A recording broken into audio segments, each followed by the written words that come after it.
Hello friends, this week's discussion of shamanism and mysticism requires, I believe, for us to investigate a term in Buddhism, or early Buddhism. And the reason why I want to investigate that is I don't know if you've been realizing, but I'm basically following an argument. Or constructing an argument, and I'm putting together a series of pieces for the viewer to understand my argument or my premises. And so I'm establishing one premise at a time, building an argument, and this is the scientific method. So there's a term in early Buddhism that I think is relevant at this stage for us to discuss, and that is dhamma-vicaya. Dhamma-vicaya is considered one of the 7 factors of enlightenment, and it's also considered one of the 15 factors of the attainment of jhana. And what dhamma-vicaya means is it means investigation. Vicaya means to investigate something or to inquire into something.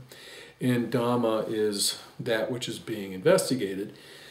And Dhamma has many different interpretations, and just like any abstract concept, it has a range of uses. And that range of uses overlaps the Chinese Taoist concept of the Tao. The Tao is typically translated as the way, and well, the way of what?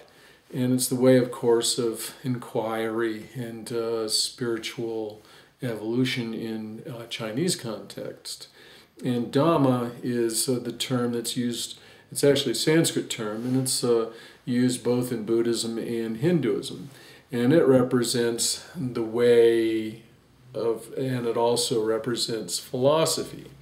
And in early Buddhism, it's actually used in many respects just in the sense of philosophy, especially in the context of Dhamma-vicaya. And so what the idea is that to move forward towards enlightenment, we must investigate our philosophies and belief systems. Now, religion is full of belief systems and philosophies. Well, can we believe that all of them are correct? Or can we believe that all of those philosophical belief systems within all the religions of the world, are they, let's say, correctly interpreted today in the same sense that they were interpreted when they were originally expressed by the founder of whatever religion, whether that be Moses or Jesus or the Buddha or one of the many mystics of Hinduism and Muhammad, for instance, and so forth.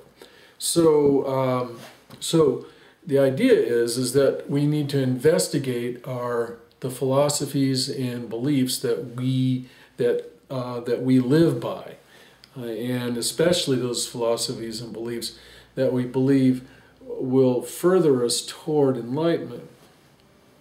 So, and the reason why I'm bringing that up is that for us to understand mystics and shaman, we must unpack the literature that surrounds both ideas to investigate whether a particular mystic or a particular shaman was genuine, or whether perhaps he or she got the reputation without earning it.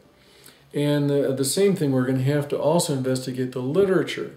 How do we know that a particular mystic or scholar or translator translated or interpreted these ideas correctly? Perhaps they got a few things wrong. And so as you probably have already seen, I've done a fair amount of unpacking of Buddhism throughout this the GWV Ecstatic Buddhist video series. And what I'm going to do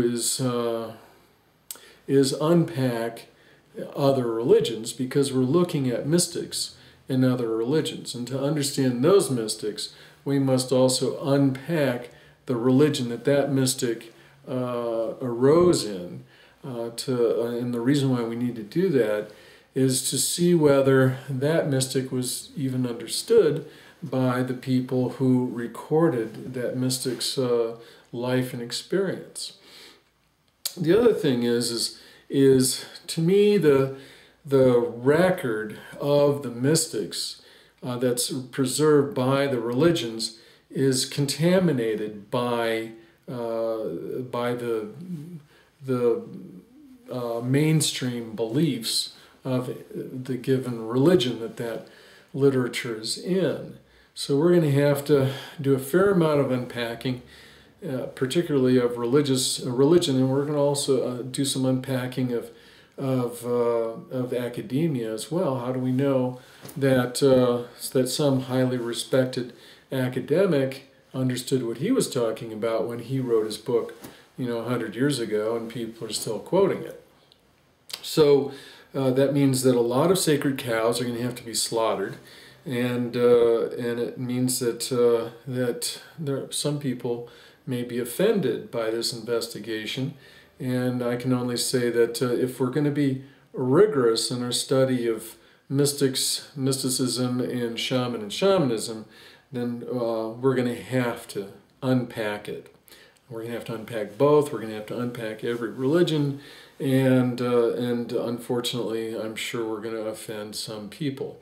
In fact, already quite a few people have expressed offense at a few of the things that I've said, and I can only say, well, I'm a rigorous contemplative, a rigorous scholar of religion, and I can't, if I'm going to be rigorous in my inquiry and report my evidence and my investigation, then I can't be worrying about whether somebody's feelings got offended by me unpacking their religion.